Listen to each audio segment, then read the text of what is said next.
Hello there everyone, I'm back with another video on 360. Now I'm going to make an apology right from the start. Unfortunately I'm having to make this video on my phone because half the apps I want to show you don't work on my tablet, and that means that the orientation is going to be a little bit weird and screwy, so I apologise for that. Now, a viewer from my previous review video got in touch and asked what they can do with the footage once they've got it on their phone, because uploading it to YouTube alone just makes the video look a little bit crappy. And I'm going to have to agree here, YouTube doesn't handle 360 content all that well, and we want to be able to watch the videos in all its glory.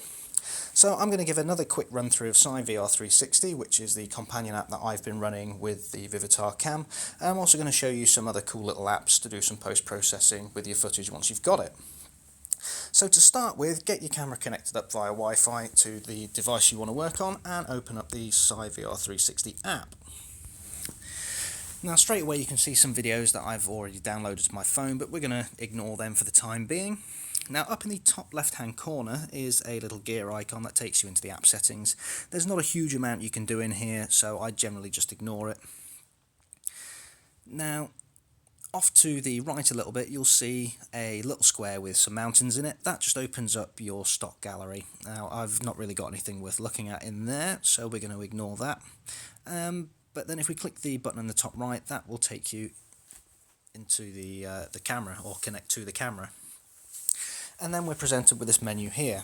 Now in the top left you've got a Wi-Fi signal icon. Off to the right we've got a battery icon and some little figures that show you how many photos you've got left and how much memory you've got left.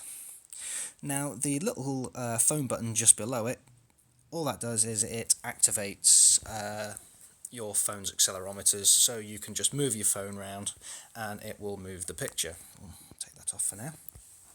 Now off to the left, this little dome button here just flips the image. That's all it does, just in case you've mounted your camera upside down to a ceiling or something like that. Now the bottom left, this little planet icon allows you to change how the video is viewed in various different forms. Personally I don't see much use for this because it's not actually recording like this. It just allows you to frame a little bit better, so we'll just put that back to normal for now. There we go. Right, now in the bottom right hand corner we've got another settings button. This one's a little bit more interesting because you can use your phone as a remote control for the camera. So if we click on that, it just gives us some various different camera options to allow us to change and do what we like with it. And just below here, this little camera button here, if you press it, will switch between camera and video mode, and obviously the big red one in the middle takes the photo or starts the video. Now slightly off to the left of that you have a little round circle that looks a little bit like Jupiter. If we press that, it goes into the camera's memory card. As you can see, I've got quite a little bit in here.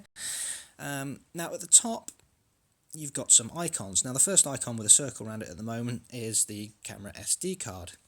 Now if you click the folder, that shows you the stuff you've already got downloaded to the phone, and if you click the mountain icon, that takes you into your stock app.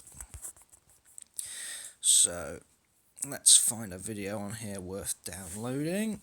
So there's quite a bit on here. I think I need to go through and clear my SD card out. Ah, there we go, that's the one I'm looking for, that one just there.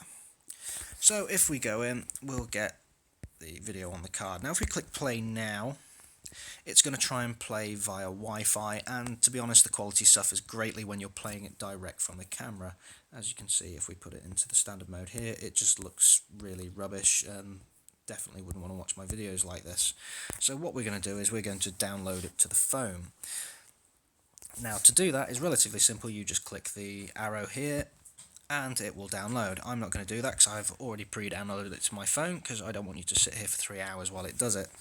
So once it's downloaded, just back out of this and go back out of this. Yes, we want to disconnect from the camera.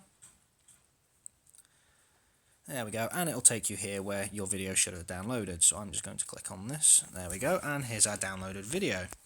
Now if we click play now and move it into the standard view, you will see the quality of the video is much better. A lot better. So now you can go ahead and view your videos in all their glory. Now if you actually want to do something outside of the app with this, we're going to have to share it. So that's just a case of pressing the upload button here, and it will take you to this menu. Now the first thing you want to do is change it to high quality. I wouldn't recommend medium. To be honest, the quality of the video isn't of the highest grade to start with, so we'll give any post-processing apps, you know, the best chance we can by at least giving it a good quality image to start with. Now above that you've got an option to rotate. Now this rotates the video if you've mounted the camera on its side or upside down.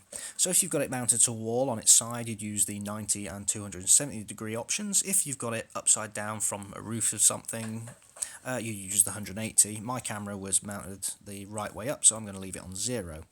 Now the other thing you can do in here is you can actually trim your videos. So by moving this one here, you trim the start of the video, and moving this one here, you trim the end. Now this is very useful because it means you don't have to wait hours to stitch a video where you only want a few seconds of it. So there we go, that's about 15 seconds worth. So, and then just click start to share.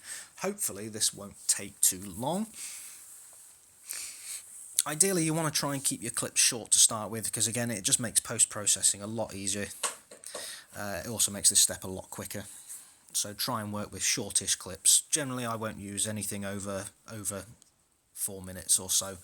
So there we go. Now it's giving us an option to share to something. Now I don't actually want to share this directly to anything. I don't want to upload it to YouTube yet, so I'm just going to bin straight out of that and go back to here. Now you'll see a second video has popped up just above the previous one with a little red world on it, so this means it's been stitched and it's ready to use.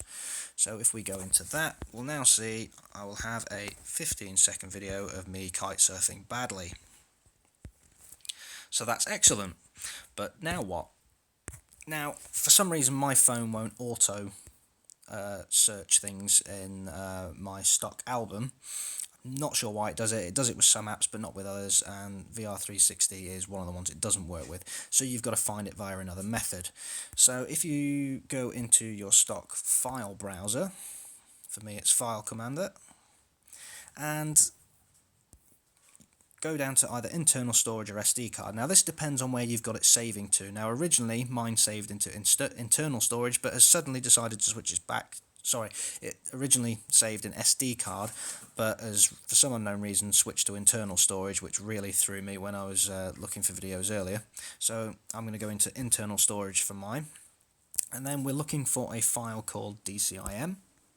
Once you've found that, find the folder that says SYVR360 and go into that, and we're looking for the folder that then says Stitch. This is where all your stitched and ready to use videos will be.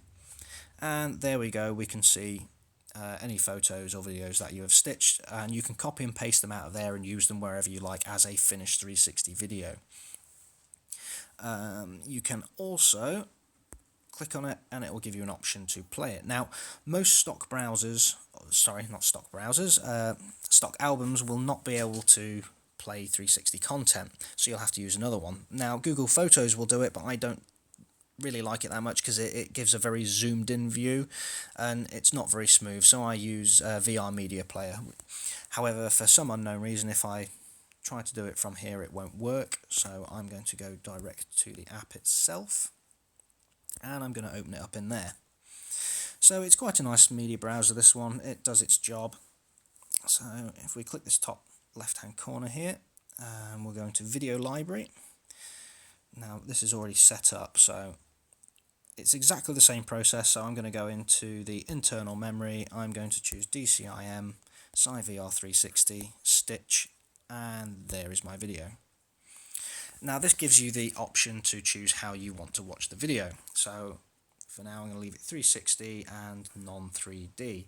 Obviously you can set it to side by side if you want to put it into virtual reality goggles or change any other settings you like, but this is fine for me. If you just tap on the screen a couple of times it will give you a view, and there is your video at full resolution. Now one of the things I wanted to show you while I was doing this video is basically give a little better explanation of why your 1080p or 4K 360 cameras video looks so bad. So to do that, I'm just going to quickly nip into my stock browser and I will show you. So this is the video your 360 camera will produce once it's stitched. Now this image here is exactly as your camera specs said it would be, 4K or 1080p, and I don't think looking at this anyone would argue. Now the reason your video looks so rubbish when you're watching it in 360 mode is because effectively what you're doing is you're wrapping this rectangular image around a sphere and effectively zooming right into the image to get that effect. And as you can see from the little thing there, you see I'm looking at a very tiny amount of the image, which gives the effect of reducing its effective resolution on the screen. So that's pretty much why 360 images, when viewed in 360 mode, don't look as good as the quoted camera specs. So you need to kind of bear that in mind when you're looking at buying one of these cameras. However, it's still good fun and I enjoy playing with mine. Right, so let's have a look at some of the other things you can do with it. So once you've got your footage on the camera, you're going to want to make some little videos with it. So I use a program called SYVR360. There's also another one called Collect. Both are equally as good. It's kind of up to you which one you want to use. And these basically allow you to snap your videos together just like any other video editor. Now there's plenty of tutorials online about these, so I'm going to leave that to someone else.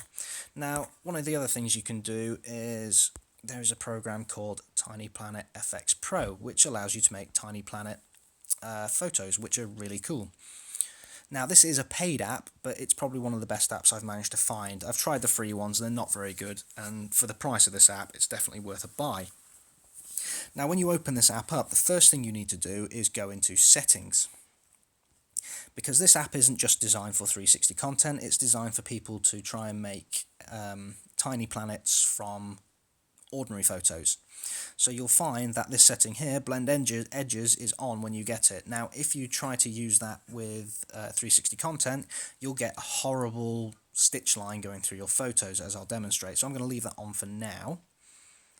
And we'll back up out of that. Now the bottom left hand corner is your files, so we're going to go into that, into my photo album. I need to find a 360 image. That's 360, we'll go for that. And there we go, it automatically makes it into a tiny planet.